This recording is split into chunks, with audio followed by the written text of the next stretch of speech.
Okay, proceed. Thank you. Firstly, may I welcome everybody to the licensing hearing for consideration and decision in respect of the application made by What Plus Limited, Chartist Way, Rogerstone, Newport, under Section 17 of the Licensing Act for the grant of a premise licence this morning. If I can just start by saying that the applicant this morning is being represented by their legal team and are unable to get a live link into this morning, but we have allowed this to happen. So before we commence the hearing, can I ask Democratic Services to confirm they're happy for myself as chair of the licensing committee to proceed with the hearing? Yes. Thank you. That's great. So the committee today consists of myself, Councillor Hughes as chair. I have Councillor Watkins and I have Councillor Migdad Al-Nuami with us. Welcome to you. And also present, we've got Democratic Services team, Anne and Ellie, who are working in the background. And can I ask the legal officer of the licensing committee this morning to introduce themselves? Yes, my name's Jonathan Evans. I'm the legal advisor to the licensing committee today. And I believe you have a colleague with you this morning, Jonathan. Yes, I do. My colleague Diane Edwards is in the background observing this meeting today. Many thanks.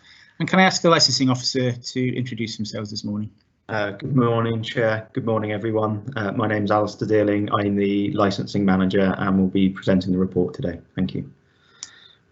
And can I ask the those making representations for the applicants this morning for the premises licence to introduce themselves and just give us an idea of who you're representing, if that's possible?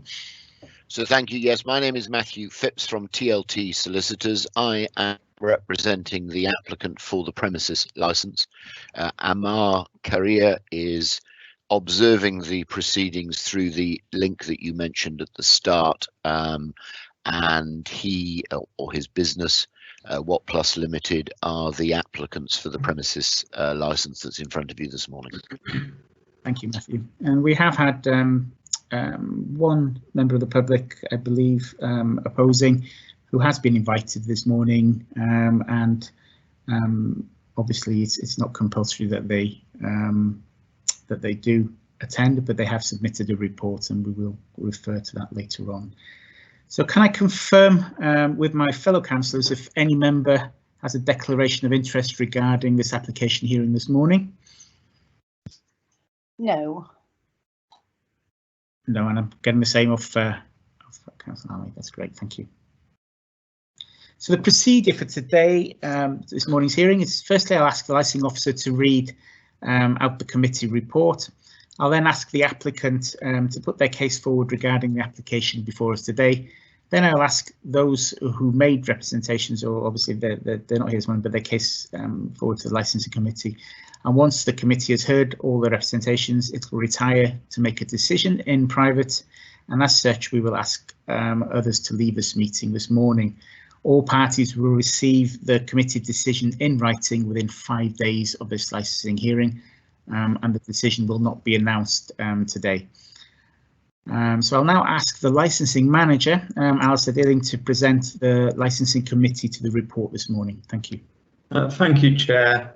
An application made by What Plus Limited under Section 17 of the Licensing Act 2003 for a grant of a brand new premises licence was served on the licensing authority, Newport City Council, back on the 25th of February 2021. A full copy of the application can be found within Appendix 1 of this report.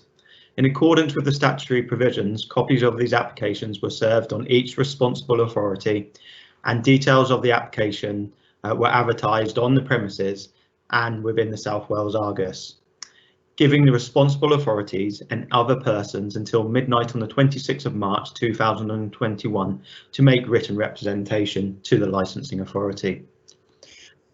What Plus Limited seeks the grant of a premises licence that will permit the provision of the following licensing activities: the sale of alcohol, exhibit of film, live music, recorded music, performance of dance and anything similar, and late night refreshment.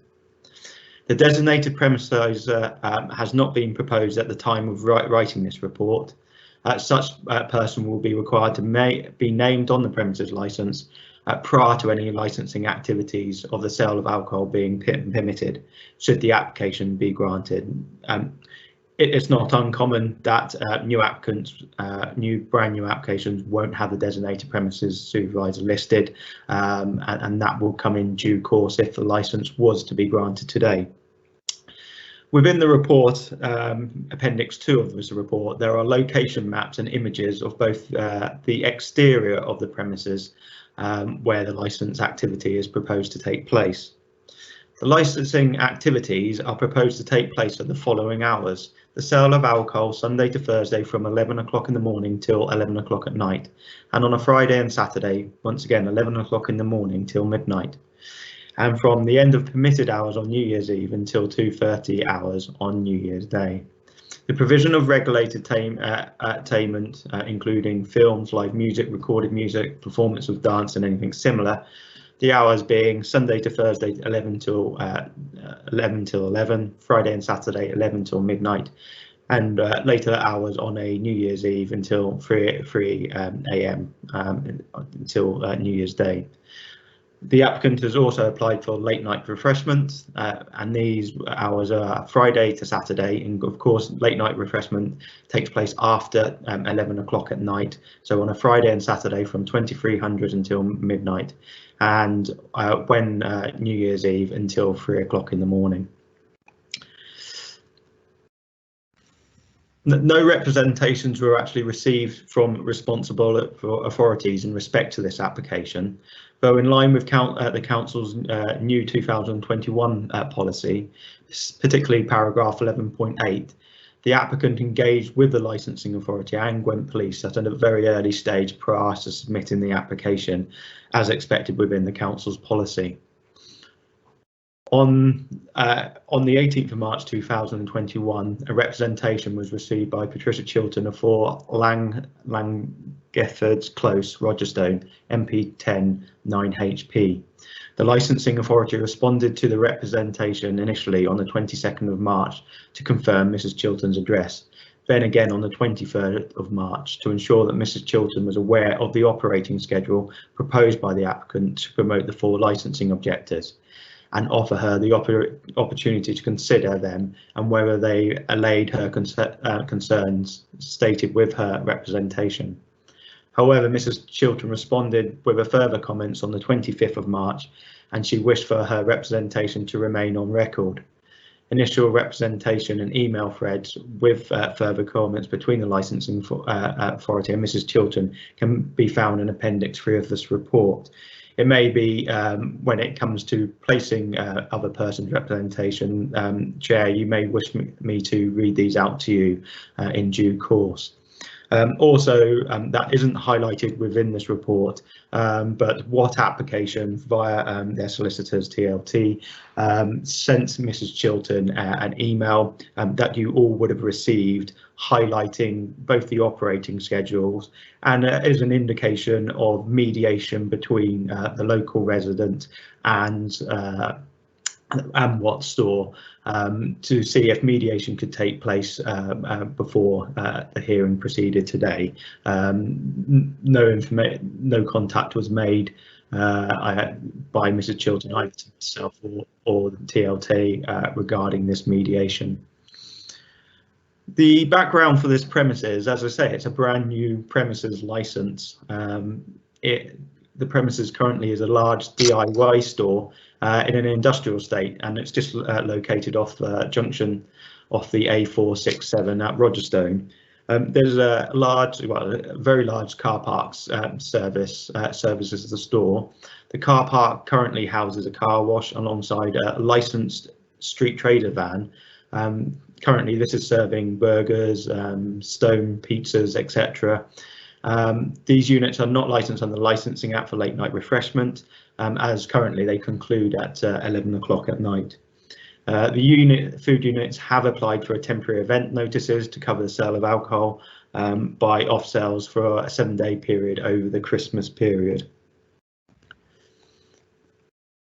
clearly the legal considerations and guidance today is the four licensing objectives: the prevention of crime and disorder, public safety, the prevention of public nuisance, and protection children. I think what I will do now is there is a significant operating schedule associated with this application, and breaking from maybe tradition, if I had asked the chair, would you like me to present those operating schedules, or Mr. Phipps, do you think would you wish to present those at the hearing, because otherwise we'll be repeating ourselves several times? Look, I'm happy to take a lead from you, but in my preparations, I had intended to take the committee through them. I'm bound to say, Alistair, or through you, Chair, I was going to rather canter through it because I know the committee will have had a chance to have looked at the paper, so I wasn't going to go line by line, and I wasn't going to read it out word for word. If you're happy for me to do it that way, I'm content to. If you'd prefer it was done sort of line by line, then I'll take a steer from you. We'll progress the way that Mr. Phipps has suggested, and yourself, Alistair, if that's okay. Yeah, so I think that will be beneficial, because we will just be simply repeating ourselves, and I think more appropriate that Mr. Phipps presents in his submission, as the operating schedule is quite significant.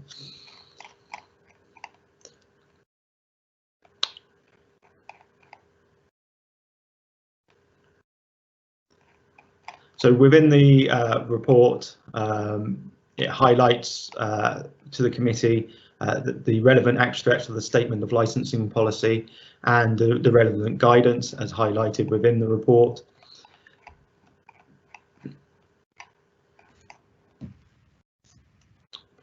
Apologies, I'm just scrolling.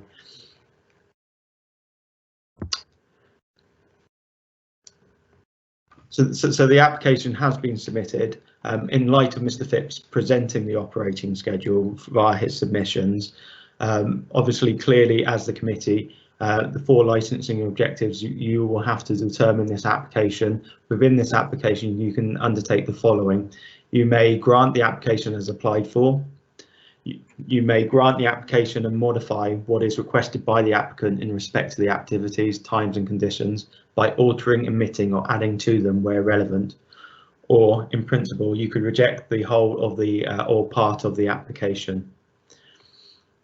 All decisions made by the subcommittee must be within their legal powers of the council and committees, comply with all the procedure requirements imposed by law, be undertaken in accordance with the procedural requirements imposed by the council, e.g. standing orders, etc., be fully and properly informed, be properly motivated, be taken having regard to the council's duty to its taxpayers, and be responsible and proper in all circumstances. In principle, that concludes the report, Chair. Thank you. Thank you, Alistair. Are any colleagues, members, any questions regarding the contents of our officer's report this morning? Alistair, I'm going to come back if I can, because you've talked about the representations this morning. Then we've had Patricia. I mean, should we get that section in now if we can? Just to sort of, can you just give us an overview of Patricia's objection, if we can? Yes, the first objection, the proposals as laid out below do not. I will read her first correspondence and then a second. I wish to express my strong opposition to the proposed licensing application by Watt Store in Rogerstone to serve alcohol and to stage various entertainment on its site with regard to music, live performance, cinema, etc. The grant of this licence will gravely negative impact on both the local environment of Rogerstone and our daily lives of its residents. Firstly, it will increase the volume of traffic on the roads and an already congested area, worsening air pollution for the residents, together with increased litter, which the street food stalls will create in the vicinity and spoiling the countryside. The site is close proximity of the residential housing, a school and residential care, caring for many residents and dementia. In addition, it will provide the opportunity for antisocial behaviour and increase in the area. For the sale of alcohol and the entertainment, this is proposed. The sale of alcohol will be difficult to the police and stallholders who will adhere to the rules regarding the sale of alcohol. Many people participating in the young age group will be attracted to the site from the outside area, resulting in a problem. This type of business is more suitable for a town centre and not in a quiet residential area of the city. Rogerstone and its residents does not need this proposed extension of the business at the Watt store. Therefore, I sincerely hope the licence application will be rejected. Clearly, once we receive this application, we're not duty bound, but it's good practice that we try and mediate any application, and for the operating schedule was then sent to Mrs. Chilton regarding the application to see if that if she would change in many ways her opinion. She replied back on the 25th of March 2021, highlighting basically that she was still concerned and she strongly disagreed with the fact that of the application. She highlighted in her email, despite living 10 minutes walk from the premises, the fact the application has offered certain conditions attached does not mean that these will be affected once the public are off the premises. Therefore, as a resident of Rogerstone, the wider community will be impacted in a detrimental way by their proposals. She further says the application requests the premises to remain open for most of the day, 7 days a week and until late at night.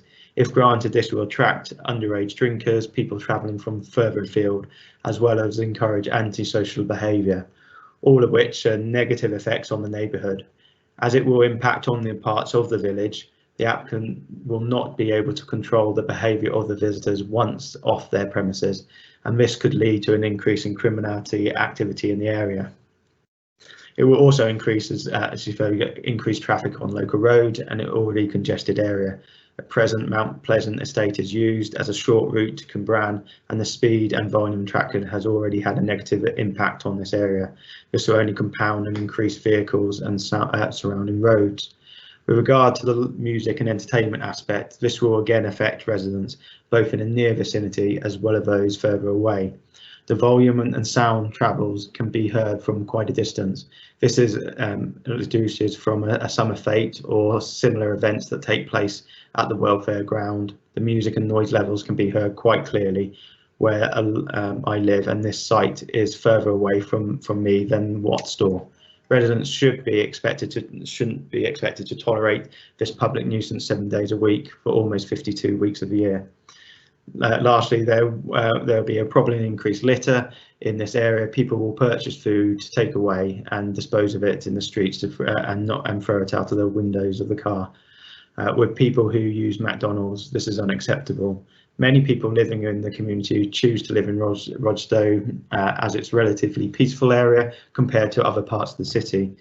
They wish for a tranquil way of living to continue with the above impositions. The applications of this proposed applications are only concerned with making money and no interest in the impact they have on the community of Rogerstone. I hope that the argument I've underlined above show that I will be affected by these proposals and my concerns are really real. Therefore, I implore the licensing panel to reject the application in the best interests on Rogerstone residents. So obviously that's the representation from Mrs. Chilton as found within the report. As highlighted, TLT further corresponded via myself with Mrs. Chilton providing the full operating schedule and course for mediation, but we haven't heard back from Mrs. Chilton regarding that. Thank you. Thank you, Alison. If I could just add, just for sort of members of the public and before we get to the applicants themselves, can you give us an idea of what the discussions with the local police have been and their position? So when the application was pre-submitted and before it was formally submitted to the licensing authority via Matthew Phipps, who's present here today, both the applications were sent to us and our police colleagues. There was engagement between both ourselves and TLT regarding the application. As the application was first draft was submitted, there were required to be some some tweaks regarding that operating schedule, and that was mediated between ourselves and TLT to ensure that, in principle, the 4 licensing objectives would be upheld if the license was granted for this premises. That's useful. Thanks ever so much, Alistair. Right. Yes. I'm not sure whether this is the right time to ask the questions. I have a couple of them, or wait till the applicants have introduced their application. Are the questions specific to Alistair Dilling's report? And if not, then we'll come to you at the end of the applicant's report, if that's okay. I think I'll wait till I hear the applicant then. Thank you. Thank you. So we'll progress. Mr. Phipps, shall we progress with your report if we can? Thank you, Councillor. Yes.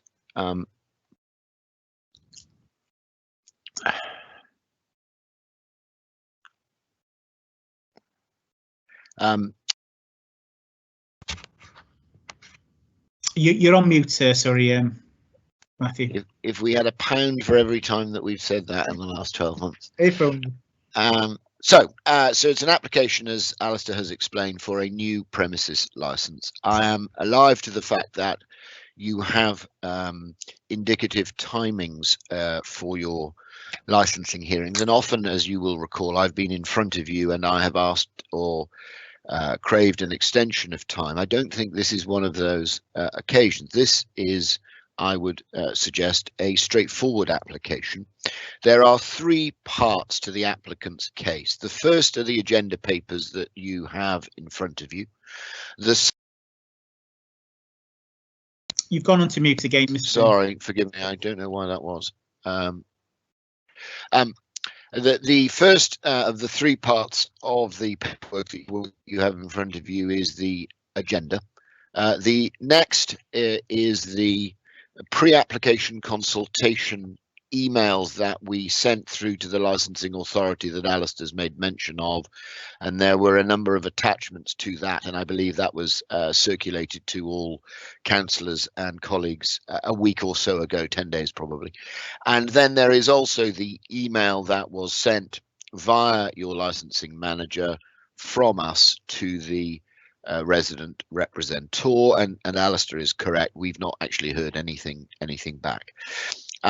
Dealing with the agenda paperwork, first of all, which I have on a screen. Obviously, if you have the benefit of having been able to print it, that's different, but just sort of scrolling through it, pages 3 to 13 are effectively your reasonably standard procedure and protocol. Page 13 then effectively sets out the course of today, and when you then get to page 17, you have Alistair's report, and that talks about the application. Let's develop the point about the application. There is a Watt store at Rogerston that you may be familiar with, and in the pre-application consultation we provided a little presenter, a document that is headed Chartist's Yard, and it might be opportune to have that in front of you. I appreciate you will have been through the papers, but just to scroll through that, picture paints 1,000 words and all those other cliches. That's probably the easiest way to give a steer on what it is that we're seeking to do. You may have heard of the operator Box Park, who operate in England, but effectively the point of principle here is to install within the car park to the left hand side of the premises, so without intruding on the primary front of premises car park, some containers, shipping containers, which will then be converted into food units, very much in line with the existing food unit. There are 2 that are there currently, and the hope and expectation of the applicant is to develop some local artisan food offers which don't compete with one another, so different types of food, and one of those units will then also be an alcohol container, and that will be the preserve and responsibility of the applicant, and obviously that's what underpins this application. As Alistair has explained, the provision of the food container providing food until 11 p.m. isn't something that merits a premises license, but the hours on the weekends, as you will see, extend beyond 11 p.m. So in the run-up to the application, we sent that material and the draft application, draft operating schedule, and some other visual images showing a canopy through to your licensing manager, who kindly facilitated dialogue, as he's explained, with the other responsible authorities, primarily the police, in line with your policy. And I think Alistair used the phrase that the operating schedule was tweaked in the course of that dialogue. Tweaked is perhaps to undersell it very slightly, if I may say so. We had a comprehensive exchange, and the original operating schedule we submitted, I think, had some 18 conditions on it. The application that's in front of you now has some 29 conditions on it, covering a number of additional points within the licensing objectives that I anticipate both the police and the authority thought were a good idea. And effectively, that is what is in front of you now. We were delighted, obviously, not to have any representations from the responsible authorities, but all of whom obviously were consulted through the process. And we're entirely respectful of the fact that we have a resident representor effectively challenging us to prove our case. That a couple of comments, though, about that. That is the only reason that we're here. That email exchange that is at the bottom of the agenda, absent the representation from this lady, this application would have been granted under delegated authority. Her representation is, and I appreciate Alistair has read it out, but the representation is set out on the on page 55 of your report. And then on page 54, effectively, there's a letter from your licensing officer, Steve Pontin. And you will have noted, but I will read this out if I may. The last line of his email to her says, in particular, could you further advise the licensing authority of how the application will affect you personally, taking into account the distance between the proposed premises and your residential address? Now, you do not need, since the licensing legislation was revised, to be local or in the vicinity of premises to be a legitimate objector. Perfectly proper. You could object if you lived in Edinburgh. But I would ask the committee just to look at the address, and I don't know if you've done the exercise that candidly I have done, where if you put the address of the objector into Google with the postcode, and then you compare that to where the applicant premises is, I don't think it's stretching it to say it's a little way away. And by a little, it's, well, probably the canal centre is probably about as far away from the resident as it is about 3/4 of the way to the store, and you'll have your own view on how far that is.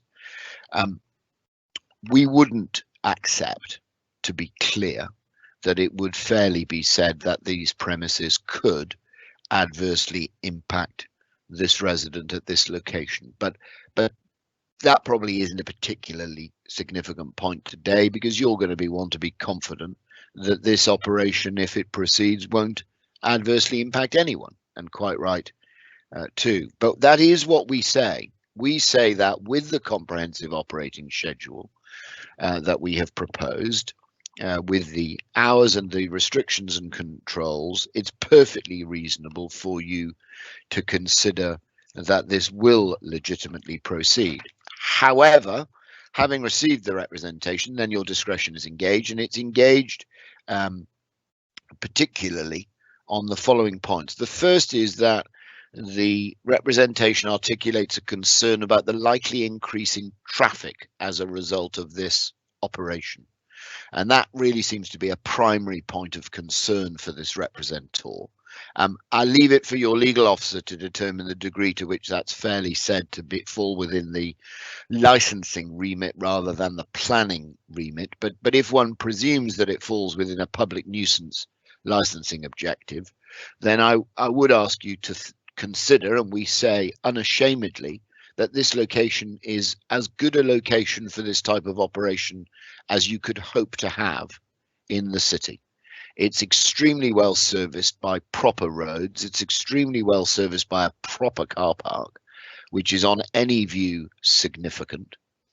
And we say that the traffic concerns are not respectfully reasonable.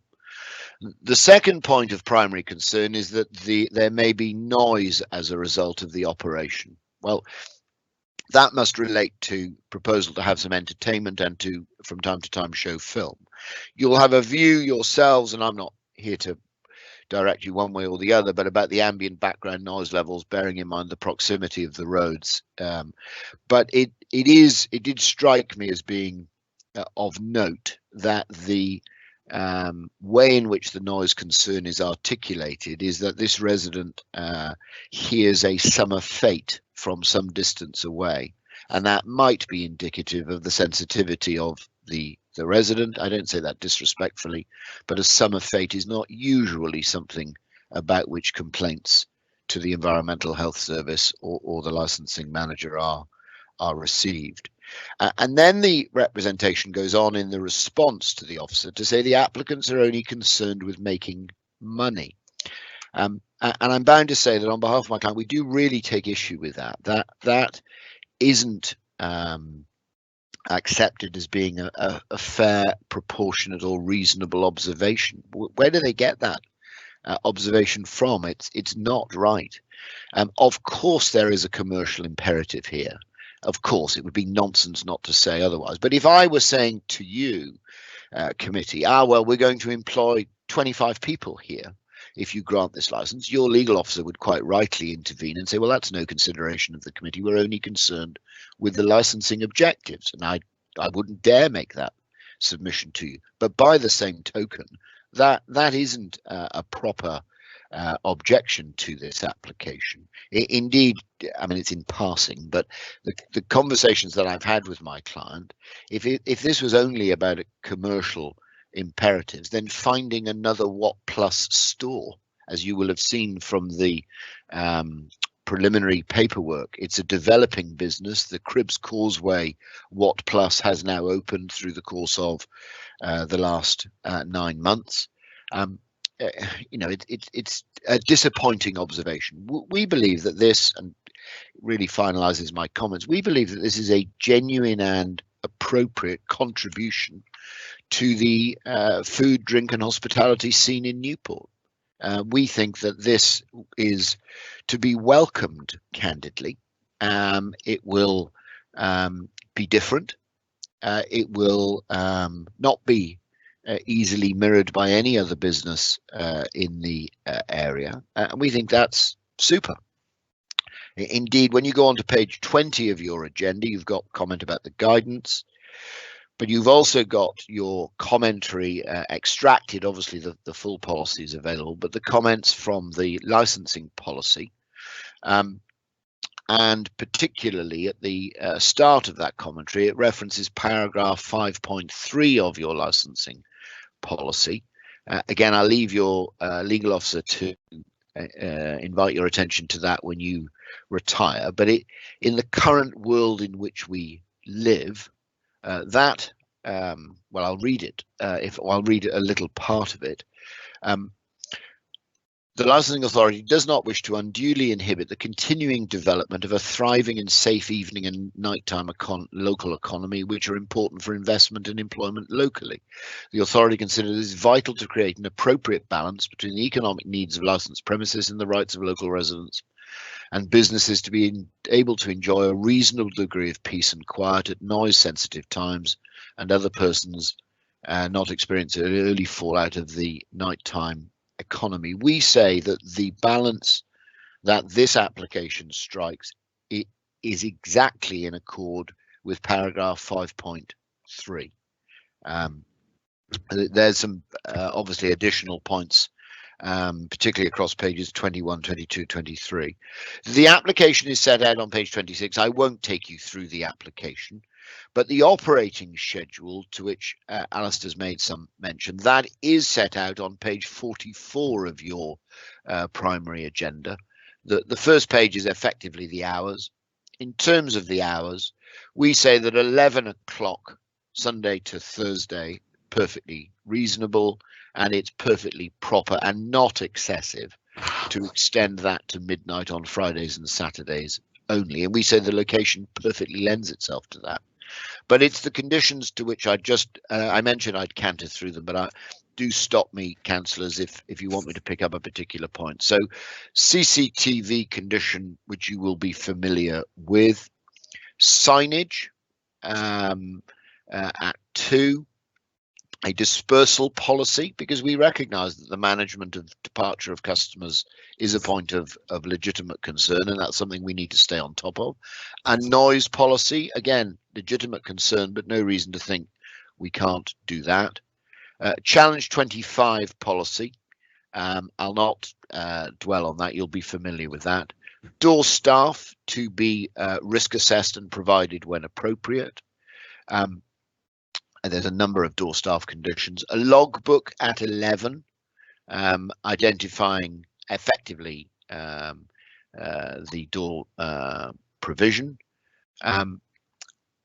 Further policies about seizure and dialogue with Gwent Police. Search policy at 13, incident and refusal log at 14.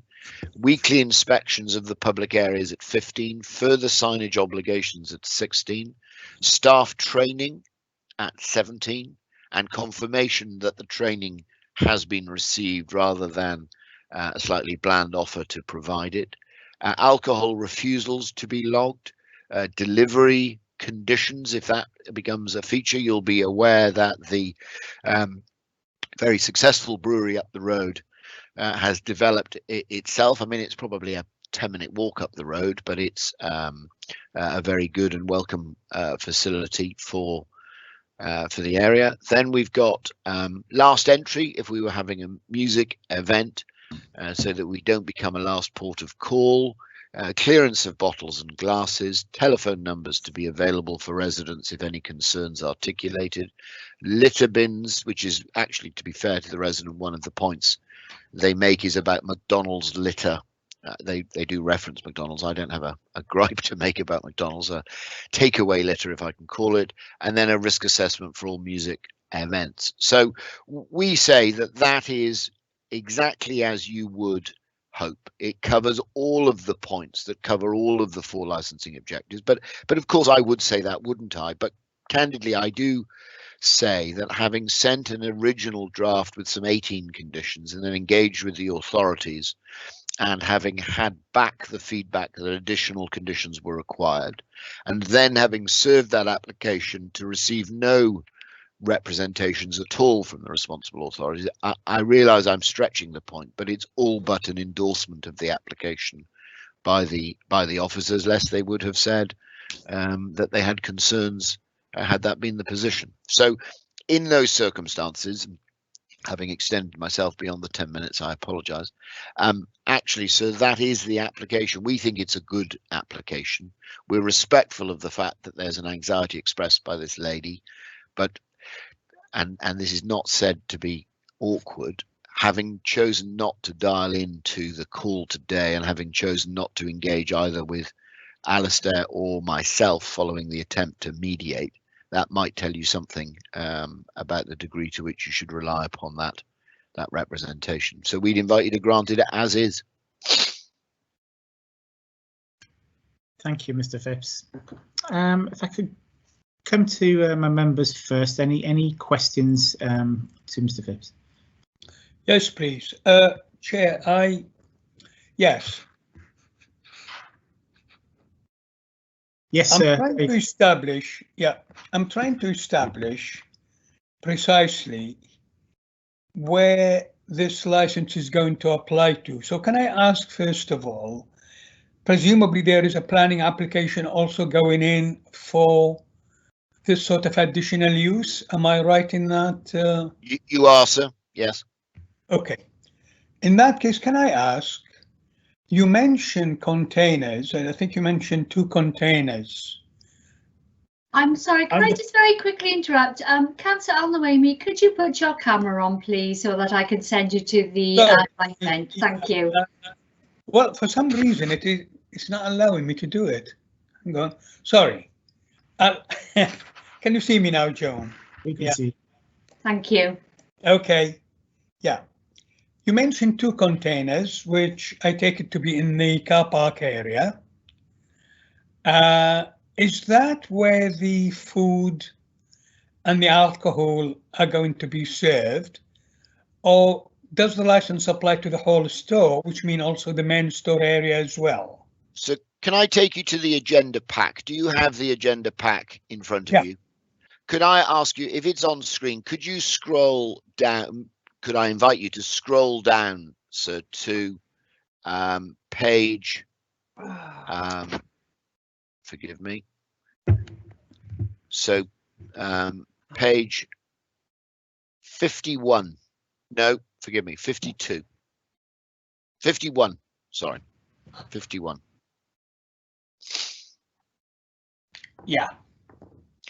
And you can see, I mean, it's a slightly old photograph when the store was, or I suspect had closed, but when it had previously been a focus. But if you look at the left-hand side, the short wall, if I can call it that, which is on the left-hand side with the white focus sign at the apex of the roof. Yeah, it's effective. Sorry, go on. Yeah, so you're actually looking at the store itself, yeah? I am, but it's if you're on page 51, it's the end that is where the existing 2 containers are. They are effectively against that wall, the brown brick wall. Or if you were to scroll down to 53, you've got another Google Earth image of the focus store.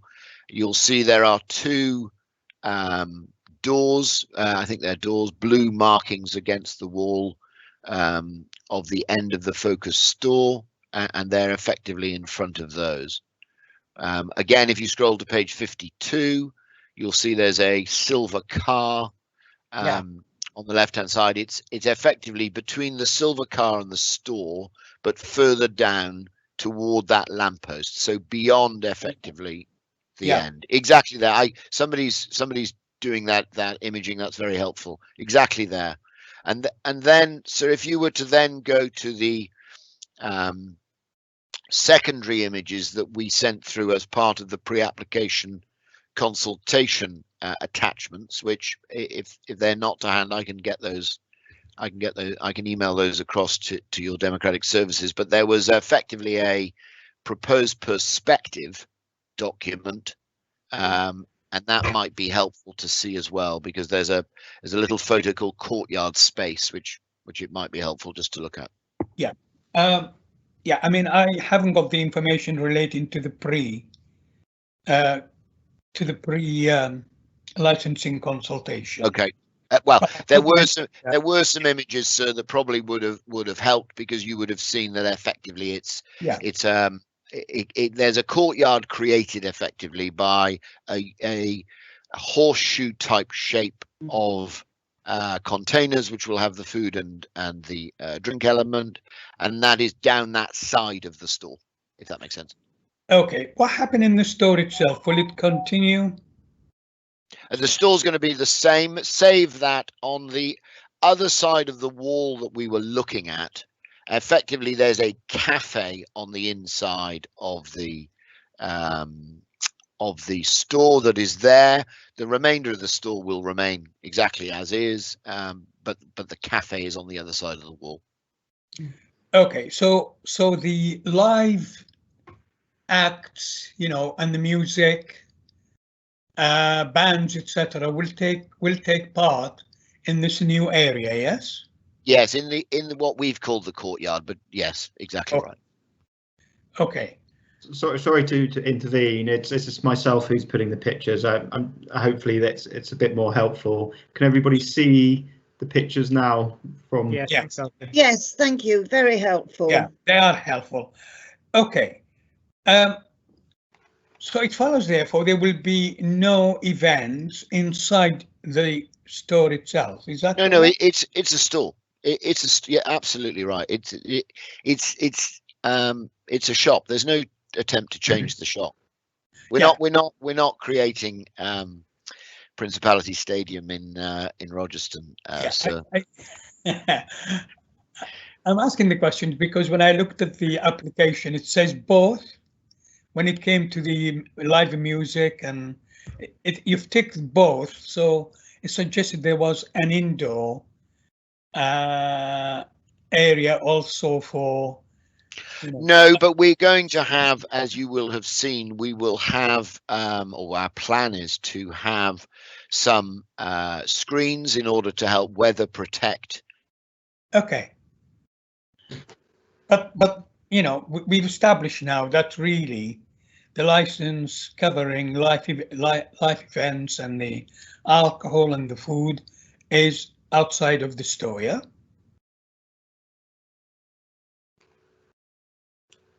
Sorry. Chair, I have a question, please. Sorry, can I, Joan? Sorry, I just wanted to finish this if you. Can we hold a minute? I think we've just lost Mr. You Phipps. don't mind. I can come back. It's okay, Joan, go ahead. No, we've lost. I just think we've lost Mr. Phipps. We have, mate. I'm just trying to. Mr. Phipps, are you there with us? Okay. Yeah, I just wanted to. We've lost the applicant, Migdad. We'll just try them back. Yeah, that's what seems to happen. Yeah.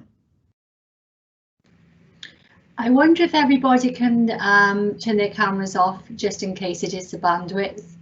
Yeah. Mr. Phipps hasn't left the meeting as yet, so thank you very much. Thank you.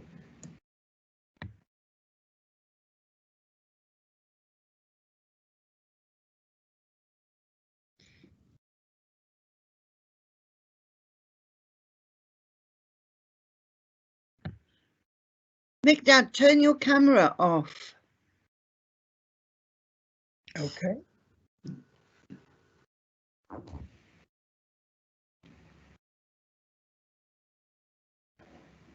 Has he tried to call in, Anne? I'm just trying now.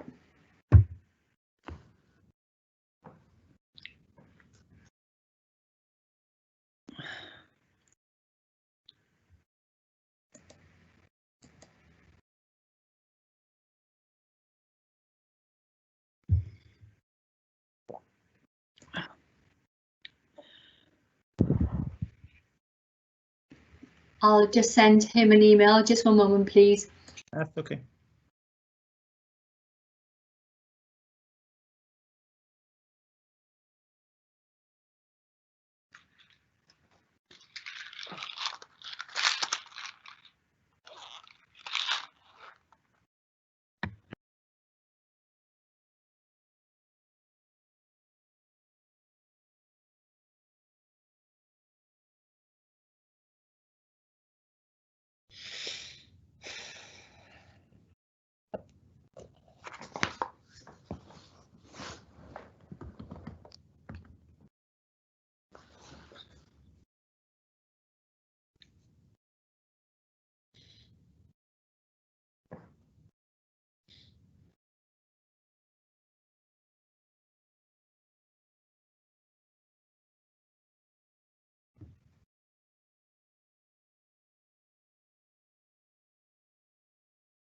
Apologies to anybody from the public who is watching. We're just having a few technical issues this morning.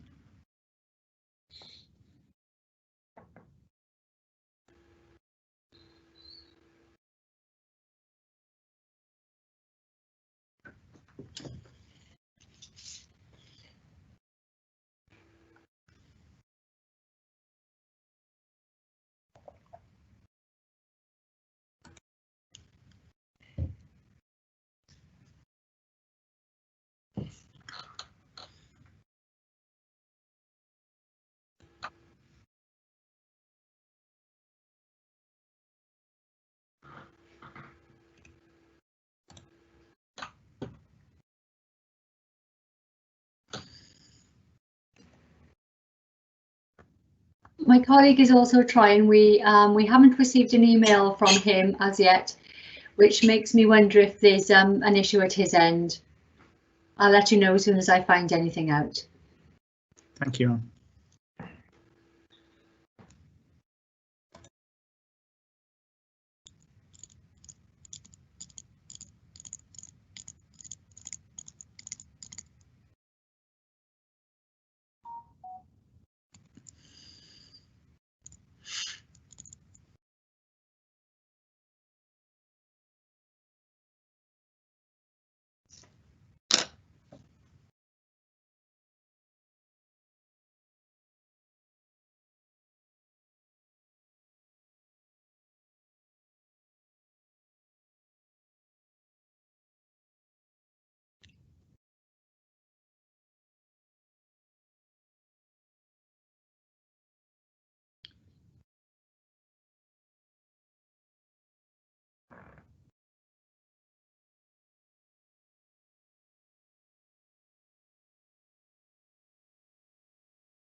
I'm just ringing the councillor just to let you know. Sorry, the solicitor.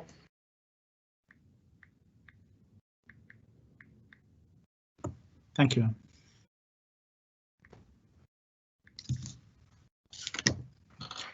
Apologies again for anybody who's listening. We're just having a few technical issues this morning.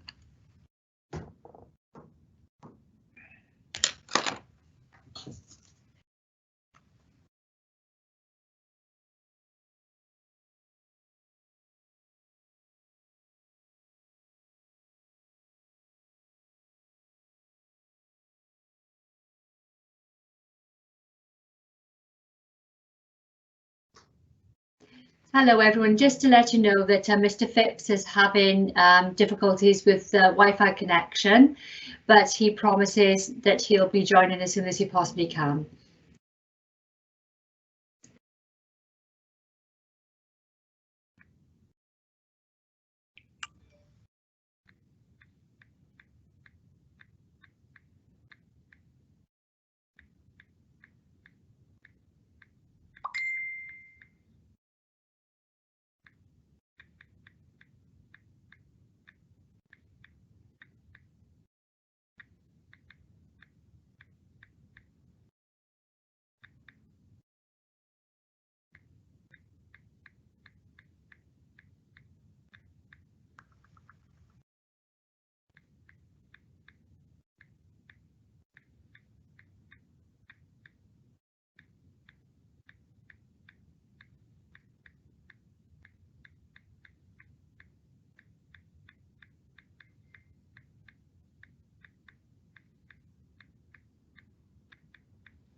Hello, Steve. Nice surprise.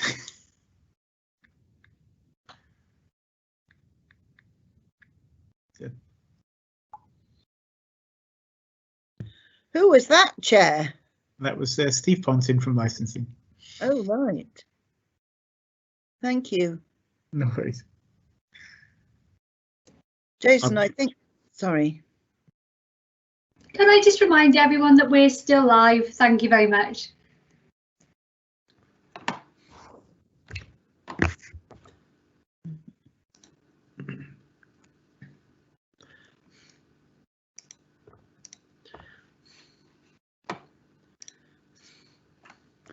And might I say, this is a very good reason why we ought to be able to meet socially distanced in one of our large meeting rooms.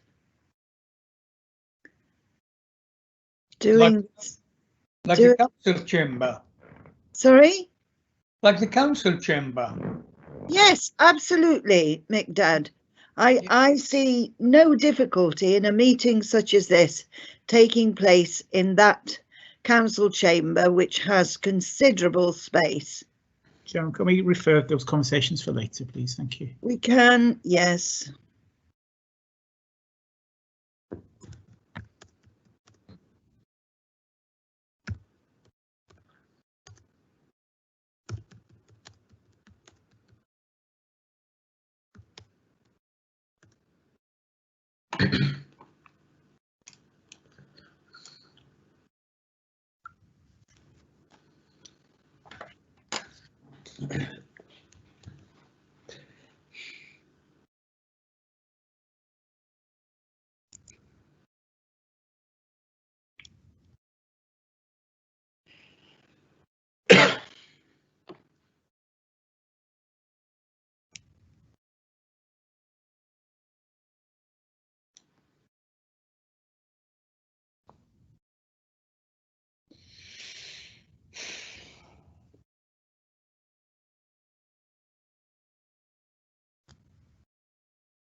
Hello everyone, hello Chair. Just to let you know, I have Mr. Phipps on my mobile phone. He's still having problems trying to rejoin the meeting.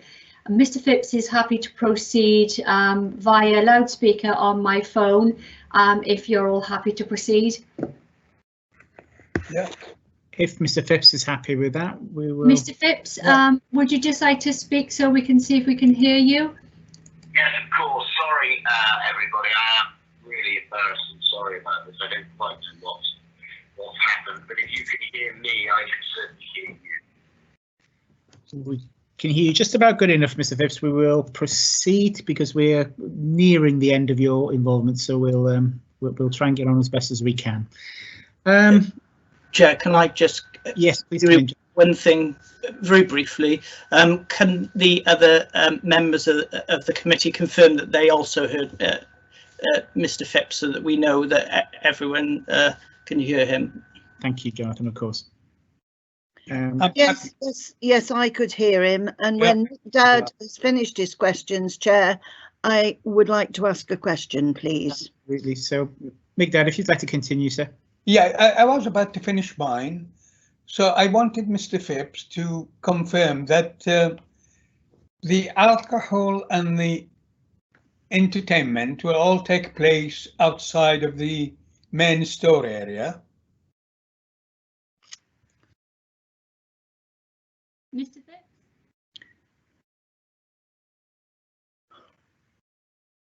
Hello, Mr. Phipps?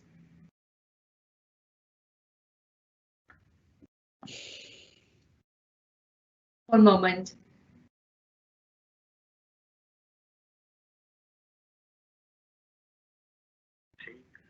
I'm working from home, but I have.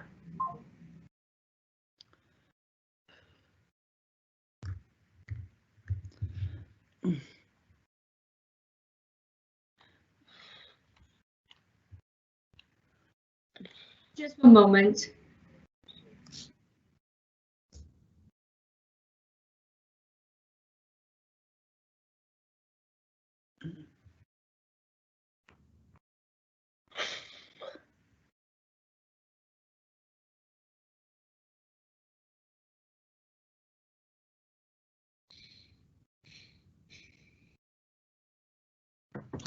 Right, one moment.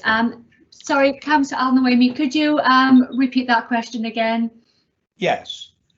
Will the entertainment, the live entertainment, whether it's dance or bands or whatever, and the serving of the alcohol will only take place outside of the main store area? Entertainment will, the alcohol won't. The alcohol will be permitted within the cafe when the store is trading, if the application is granted. But the entertainment will only take place in the court, what we've been calling the courtyard, which is the area to the left of the main apex wall as we looked at it. Okay, and another question I have, which is that there is a reference to online orders, and that the drinks will only leave the premises in, you know, sort of containers rather than sort of cans or bottles or whatever. Yeah. Can you just confirm then that the online orders, how will that work out? Will people order online then come to the store to collect their orders? And a related question to that, is there enough licensed sales under this license? If I may, so there is intended to be a courtyard where there will be service of the alcohol from the shipping container into that courtyard space, and those will be open containers, so you could have a drink in a cup or a glass, as you'd expect. There will also be a facility, if the license is granted, to allow us to conduct online sales, and if the customer wants to purchase something to take alcohol away away from the premises, we'd be permitted to do that as well. But that would have to be made, as would the online depot. The alcohol that is effectively the premises will all have to be sealed. So that is to protect against people walking up them with an open can, bottle or glass, effectively. So is there off-license sales? Oh.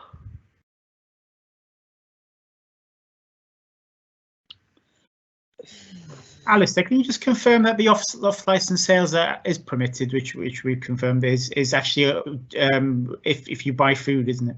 Yes, off sales will be permitted as conditioned with food orders. Okay, thank you.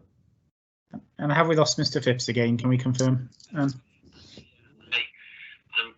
to tell you, I'm now standing in my garden because it's the only place I've got any mobile service, but I am here.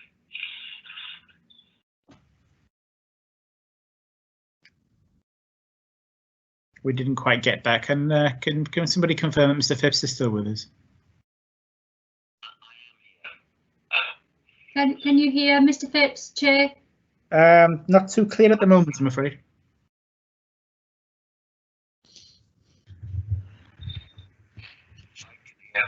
Can you hear Mr. Phipps now? If you can continue speaking. Okay. Thank you.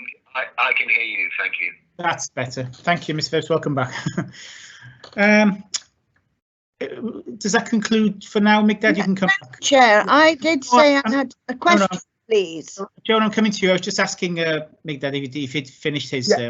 Yeah, for the time being, Chair. Yeah. Fine. I'll come back to you in a moment. Councillor Watkins, away you go. Thank you very much, Chair. I'd like to ask you, please, these events which will take place, music events, dancing, pictures, whatever, are all going to take place outdoors. There will certainly be yes, correct. Yes. Now that will mean there will be an impact on the vicinity from noise. What is going to be put in place to minimise the noise from those live events? So in the conditions document, in the operating schedule that you have in the agenda pack, there are a series of conditions attending to that, one of which is that we will undertake effectively a noise management plan. We will draw up a plan in order to ensure that noise does not unreasonably intrude off the premises. And that, I think, is condition 3, but I'm not now in front of the screen because of my IT problems. Perhaps Alistair could direct you to the specific condition. Yes, I'll read that condition if that will assist. Just bear with me and I will call the conditions up.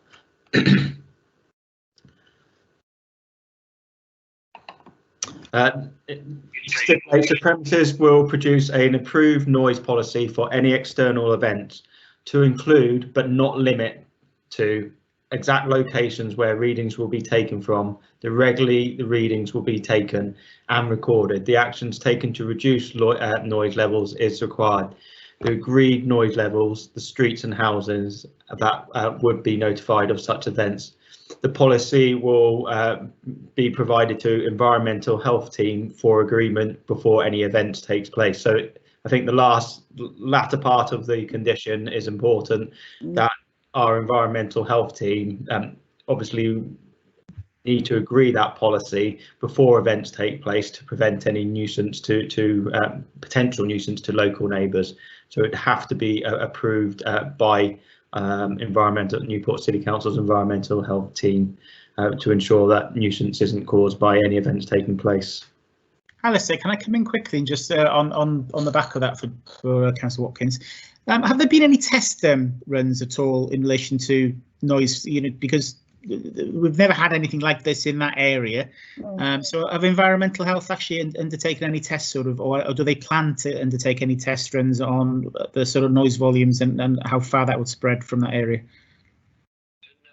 There haven't been as of yet. Obviously, there's not been any issues or concerns articulated because of the installation of the food containers, but we haven't got there yet. And candidly, that's going to have some expense and to be one tends to incur that expense after you know you've got a license rather than in anticipation. But as Alistair has made the point, it has to be the satisfaction of the HOs.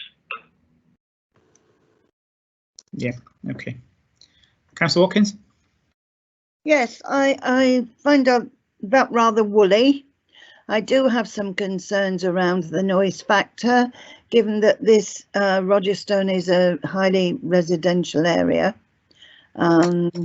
However, thank you for the... I would ask you to have a little bit of a look at the specific location. Appreciate the residents in close proximity, but this site is an isolated site. It isn't, you know, obviously it's not the same as, say, a Victorian terrace with a little pub in the middle of it. I understand that, Mr. Phipps, but noise on the scale that noise will be happening, given, you know, a concert, an outdoor activity, the noise could be substantial, and that's what I'm trying to establish. How will that be managed? But anyway, I note the comments in the pack, and we'll go from there. Thank you. Thank you, Chair. So, Mr. Phipps, just so that we do know, I visited the site briefly yesterday, just to have an idea in my own head. Would you like to sort of explain, from your perception, how close the nearest houses actually are to the site? Well, you can see that well, if you visit, you can see it for yourself. They're, for what better phrase, over the road and to the side. For I mean, it's not a very ideal phrase, but you know, the island unit, if I can call it that, the turn off the roundabout on which the premises sits. That is the store and the car park. That's really my point. Yeah. So coming back to Miss Watkins, Councillor Watkins, sorry, point. When she referred, sorry, John, when she referred to the area as being residential, she would have been quite correct, wouldn't she?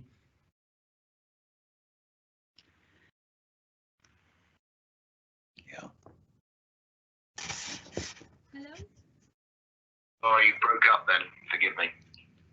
Sorry, I'm just coming back in relation to the pictures that we have been shown.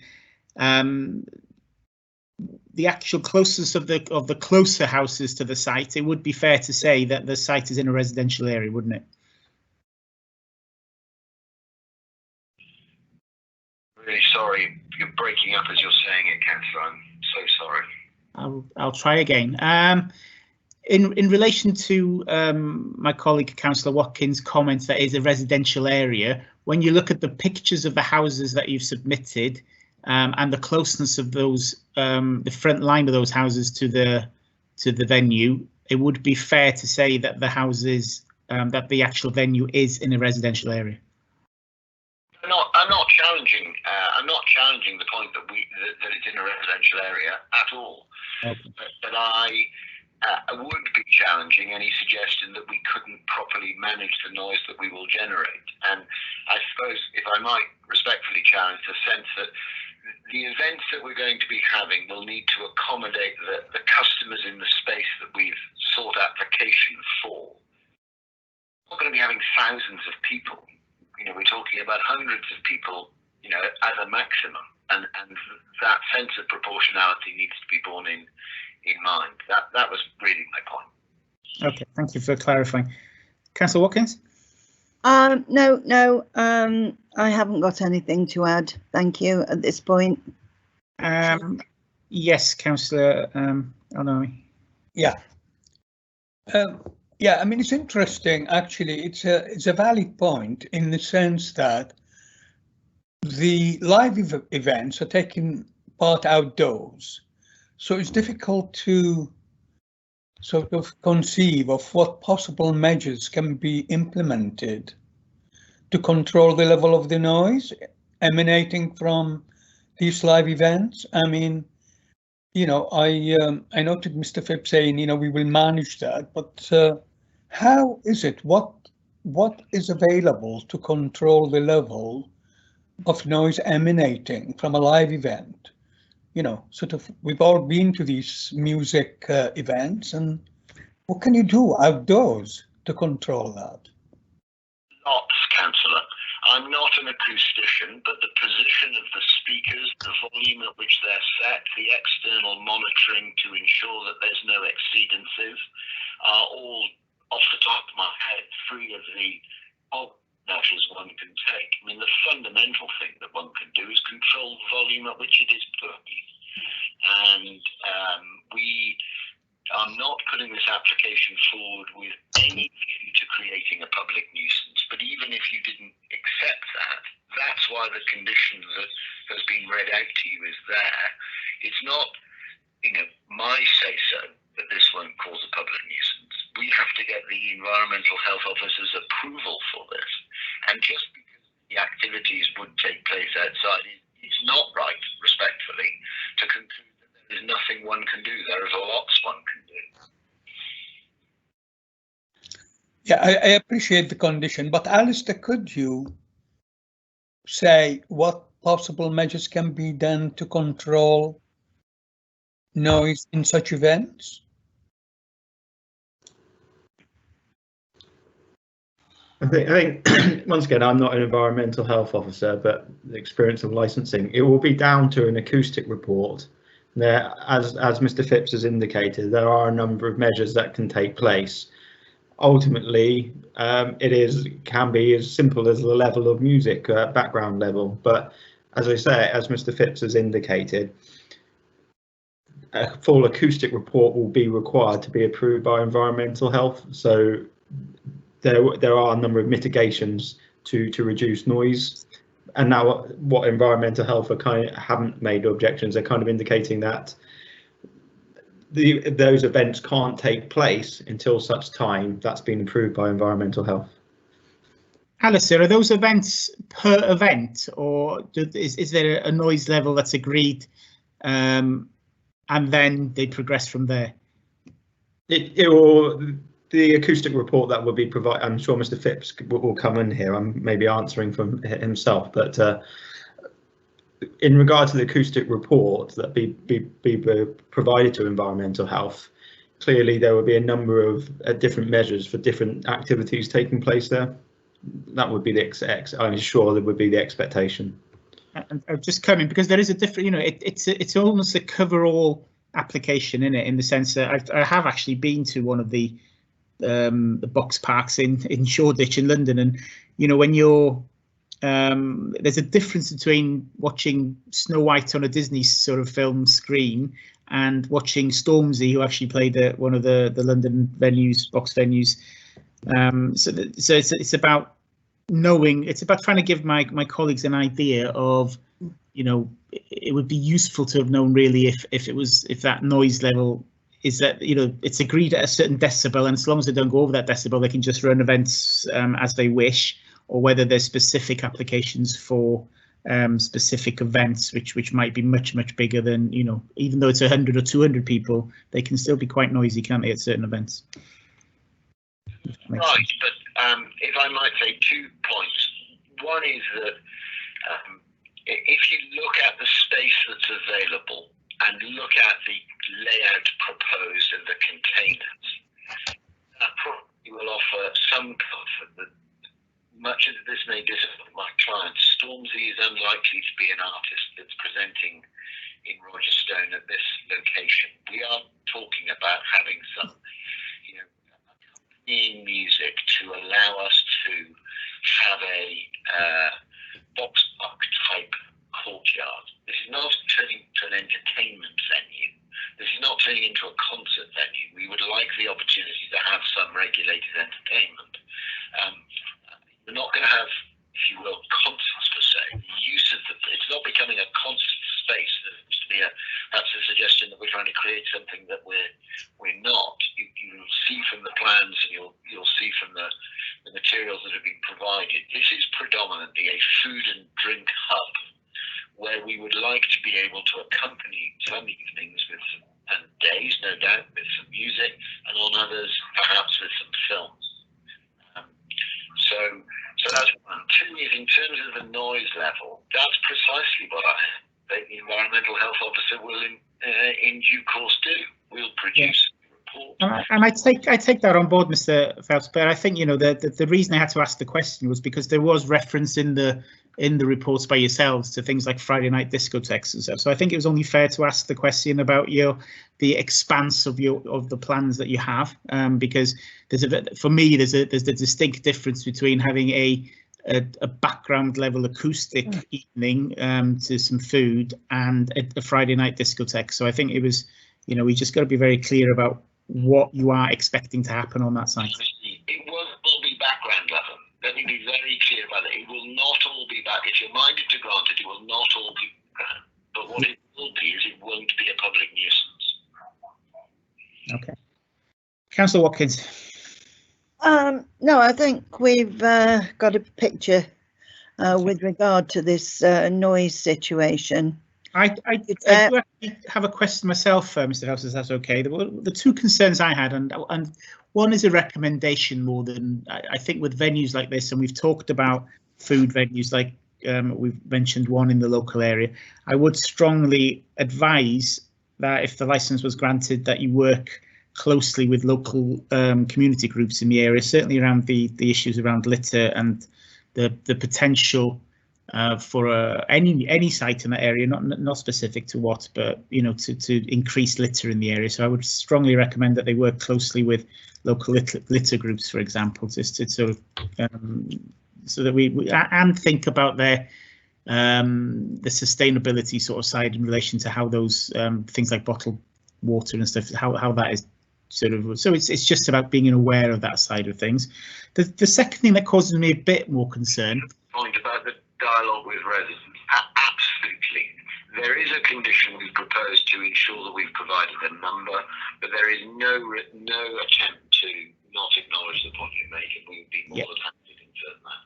And I know you have made efforts to sort of stress your keenness to work with people as well, so that's accepted. The one you have mentioned, I think the actual box sort of company itself as well. They sort of referenced themselves as a pop-up mall. One of the issues I had myself was it's in a good location, but you know, in some ways, certainly from a commercial point of view, you've got the valleys to the north and the city to the sort of south. What attempts or what thinking has gone into mitigating some of the issues we have around the city, really, in relation to youths congregating in cars in car park areas? This would be quite an attractive sort of venue where you've got an area where you can buy alcohol, buy drinks, buy food, that, you know, you've got potential for antisocial behaviour in relation to youths congregating and sort of using it as a central venue for that type of attraction rather than sort of more of a family-based attraction, if that makes sense. Yes, I mean, we've recognised that we're going to be risk assessing for door staff, that we're going to be having patrols, and you know, we will need to be effectively on top of our location in order to ensure that people don't do that. It's something that we've recognised. I don't have a risk assessment to produce to you to attend to that as things stand, but as we move forward into it, you know, that undoubtedly would be something that would be, and you know, there'd be liaison with the police and with the licensing authority about any specifics. You know, the CCTV is, you know, a little thing, but you know, there are a number of measures within the conditions that touch on those points. I think would be the most honest answer, I think. And I do appreciate what you said earlier, that it's a different, like I think you said, it's a different type of venue, not mirrored in Newport. And I think, you know, there will be learning experiences from this as we move forward, and I sort of appreciate that if the license was granted. Okay, if I go to my member colleagues, anybody have any final comments? Thank you, Chair. I don't have any more comments. Okay. I don't either. And if I can ask the applicants, is there any summing up you'd like to do, Mr. Webb? In the circumstances, I suspect it probably would be a relief to everyone if I were to say no. I mean, I'll make this comment. It's a good application. I'm entirely respectful of the fact that there are some concerns. Of course, that's entirely right. But the operating schedule should respectfully give you the confidence to know that we are effectively held to account with all of the matters that the 29 conditions address. And there's no really better observation about that, not so much from me, but the fact that some of your responsible authorities and only one resident who couldn't fairly be said to be local degree that we were talking about a few minutes ago have seen fit to serve representation. So I invite you to grant it, but entirely proper for us to observe that we will need to manage it properly lest we find ourselves in a difficult conversation. Thank you, Mr. Phelpson. So before I ask the committee to retire, can I ask you again, if, as the applicant, if you feel that you've had a fair hearing today? Yes, the only issue with the hearing has been entirely of my own making, as I'm currently standing all but on one leg in the end of my garden where I've got mobile service. So no, I entirely accept that, and I'm grateful to you for your courtesy, and I'm sorry about the Wi-Fi issue. We are grateful to everybody actually involved today for their sort of patience, I think is the word, and their flexibility, and certainly for our background teams for the efforts that they've made this morning. So I'll now ask if all those who've made representations this morning, if they can actually, so I'll just come to legal. Are you okay, legal, to progress now to end this meeting? Yes, Chair, that's fine by me. Just in case. Okay, and so if I can now ask those that have the applicants and those who have made representations to leave the virtual meeting. And once again, I thank you for your attendance and the perseverance this morning. And we will soon conclude this morning's meeting. As I said before, we will get back to you within 5 working days with the answer once members have had a chance to look at this. Many thanks for your attendance this morning, Mr. Phelps. Apologies again for the IT issue. No worries at all.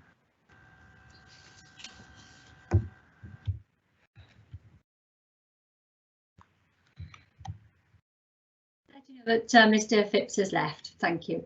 That's great. Can we confirm that the live meeting has ended? One more, please.